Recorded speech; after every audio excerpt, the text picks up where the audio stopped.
আমি আলিমুল করিম পিটু আপনাদের সবাইকে স্বাগত জানাচ্ছি এমএস এক্সেল টিউটোরিয়ালে।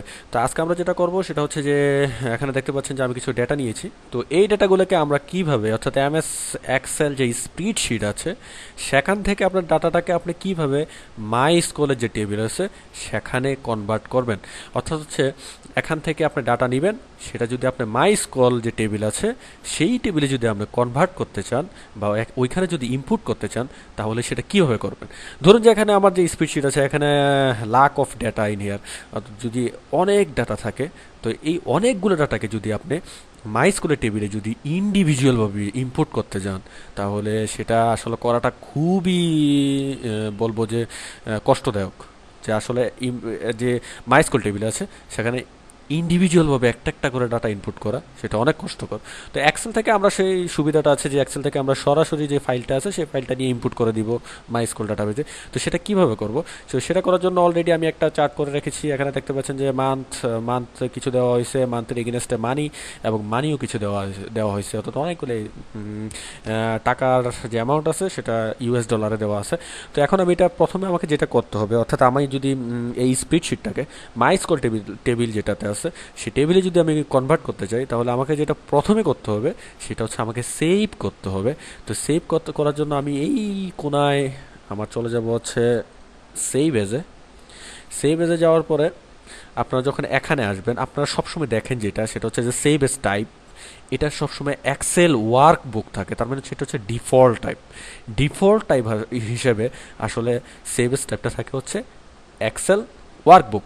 কিন্তু ফাইল নেমটা আমি প্রথমে চেঞ্জ করি। ফাইল নেমটা আমি দিব হচ্ছে কি, ধরুন মানি এমু সরি ওয়াই, আচ্ছা মানি। আর এখানে যে সেভিস টাইপটা হচ্ছে আজকে কিন্তু সেটা এক্সেল ওয়ার্ক বুক হবে না, আজকে আপনাকে সে সেভিস টাইপটা চেঞ্জ করতে হবে। তো আপনি যখন ক্লিক করবেন, তো এখানে দেখতে পাচ্ছেন যে অনেকগুলো এক্সেল যে সেভিস টাইপ আছে। তো সেখান থেকে আপনি কোনটা চুজ করবেন। আপনাকে যদি চেঞ্জ করতে হয়, অর্থাৎ আপনাকে এমএস এক্সেল স্প্রেডশিট থেকে যদি আপনাকে সেই ডেটাটাকে মাই স্কুল টেবিলে কনভার্ট করতে হয়, তাহলে আপনাকে চুজ করতে হবে এখানে সিএসভি কমা ডিলিমিটেড। সিএসভি কিন্তু অনেকগুলো আছে, এখানে দেখেন যে সিএসভি এমএস ডস অনেকগুলো আছে। তো আপনাকে কিন্তু অবশ্যই সিলেক্ট করতে হবে কমা ডিলিমিটেড, সিএসবি কমা ডিলিমিটেড। যখন আপনি এখানে ক্লিক করবেন, অর্থাৎ এখানে দেখেন যে সেভ এস টাইপটা চেঞ্জ হয়ে গেছে। তো চেঞ্জ হয়ে যাওয়ার পরে এটা আপনার just I am going to select save it in my desktop.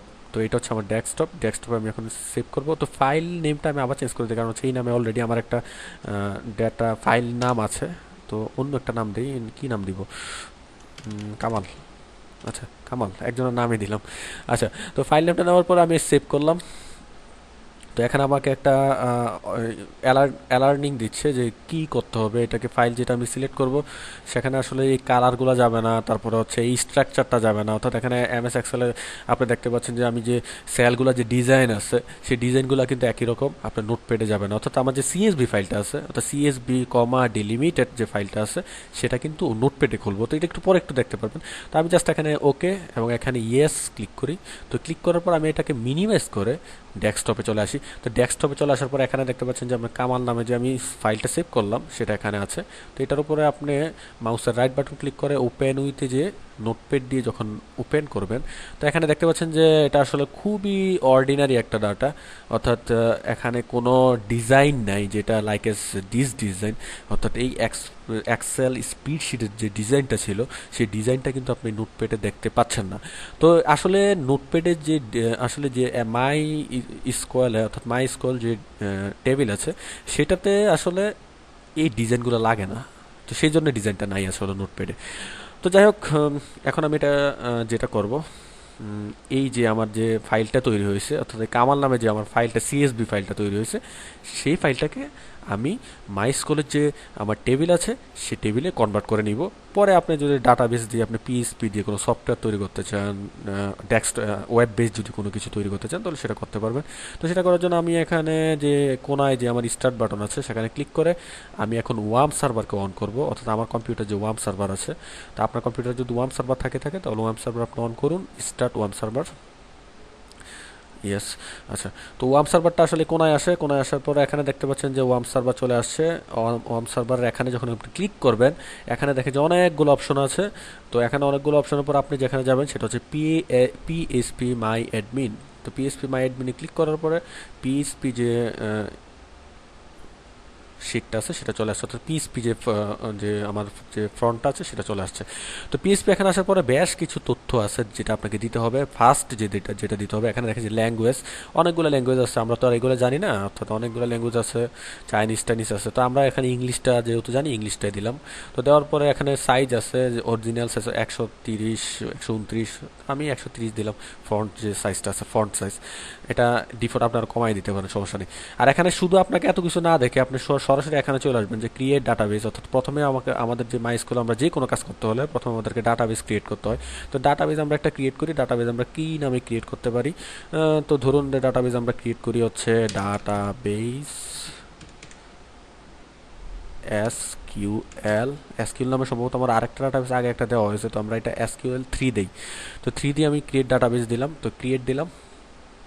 Create দেওয়ার পর আপনি এখানে চলে আসলেন। এখানে আসার পরে দেখতে পাবেন যে এখানে নিচের দিকে আপনার ডাটাবেস যে ক্রিয়েট হয়েছে সেটা এখানে বলা হয়েছে যে ক্রিয়েট ডাটাবেস তৈরি হয়ে গেছে অলরেডি, যে আমার ডাটাবেসের নাম হচ্ছে ডাটাবেস SQL 3। আর এখানে আমার কাছে চাচ্ছে যে create new table on database, অর্থাৎ ডাটাবেসের জন্য আমাকে টেবিল তৈরি করতে হবে, যেই টেবিলে আমি আমার যে এক্সেলের ডেটাগুলো আছে যে টেবিলে নিয়ে দিব। তো টেবিলে আমি একটা নাম দিই, টেবিলে আমি কী নাম দিতে পারি? মানিক একটা নাম। আচ্ছা, তো নাম দেওয়ার পর এখানে নাম্বার অফ ফিল্ড মানে হচ্ছে নাম্বার অফ অ্যাট্রিবিউট আসলে। যেমন ধরুন যে এখানে কয়টা অ্যাট্রিবিউট আছে, এখানে আসলে দুটো অ্যাট্রিবিউট আছে, একটা হচ্ছে মানি, একটা মানি আছে, এটা হচ্ছে আমার অ্যাট্রিবিউট, আর একটা হচ্ছে মান্থ আর একটা হচ্ছে মানি। এই দুইটা অ্যাট্রিবিউট আছে, তাই না? তো আমি যেটা করব যে এখানে দুটাই ট্রিবিউট যেহেতু, তো আমাকে বলা হয়েছে যে এখানে যে নাম্বার অফ ফিল্ড মানে কয়টাই ট্রিবিউট, আমি দিব হচ্ছে 2, মানে দুটা, মান্থ এবং মানি। গো, যখন গোতে ক্লিক করব এখানে আপনারা আরেকটা চার্ট পেয়ে গেলেন। এখানে দেখবেন যে ফিল্ড, অর্থাৎ আপনি যে এট্রিবিউটগুলো দিয়েছিলেন সেই এট্রিবিউটগুলোর নাম কি। তো নাম হচ্ছে MONTH মান্থ, আরেকটা হচ্ছে মানি, MONEY মানি। আচ্ছা, মানি। এখানে দেখছেন যে লেখা আছে ভার ক্যারেক্টার মানে হচ্ছে ইন্টিজার বা ক্যারেক্টার দুটো একসাথে নিতে পারতেন, অর্থাৎ হচ্ছে ভার ক্যারেক্টার মানে হচ্ছে যে আপনি ইন্টিজার এবং ক্যারেক্টার একসাথে নিতে পারবেন। ধরো 00 হচ্ছে এখানে ক্যারেক্টার, আর 00 হচ্ছে এখানে ইন্টিজার, অর্থাৎ ক্যারেক্টার এবং ইন্টিজার একসাথে নিতে পারবেন। তা এখানে অনেকগুলো অপশন আছে, আমি সবসময় প্রেফার করি হচ্ছে ভার ক্যারেক্টার।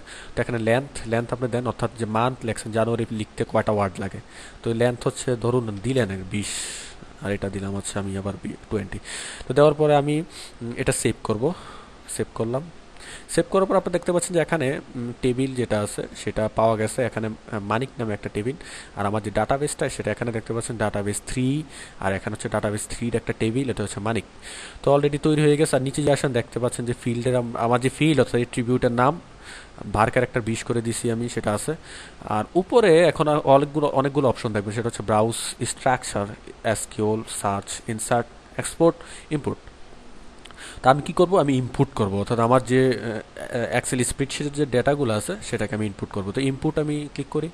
ইনপুটে ক্লিক করার পর আপনার location of the text file, অর্থাৎ কোথায় আপনার যে টেক্সটটাকে আপনি রেখেছেন, কোথায় আপনি আপনার ফাইলটাকে রেখেছেন যেটা আপনি ইনপুট করবেন সেটা যাচ্ছে। তো ব্রাউজে ক্লিক করে আমি এখান থেকে কোনটা করেছিলাম সেটা ছিল হচ্ছে কামাল নামে যে CSV ফাইলটা আমি সেটা ওপেন করব।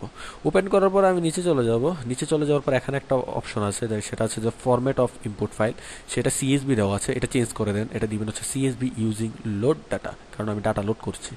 এটা করার পর নিচে চলে আসেন, এখানে একটা অ্যাপোস্ট্রোফি সাইন দেখছেন, তো এটা কেটে দেন, কেটে দিয়ে এখানে কমা দেন। এখানে যদি আপনি অ্যাপোস্ট্রোফিটা না কাটেন তাহলে কি ঘটনা হবে জানেন?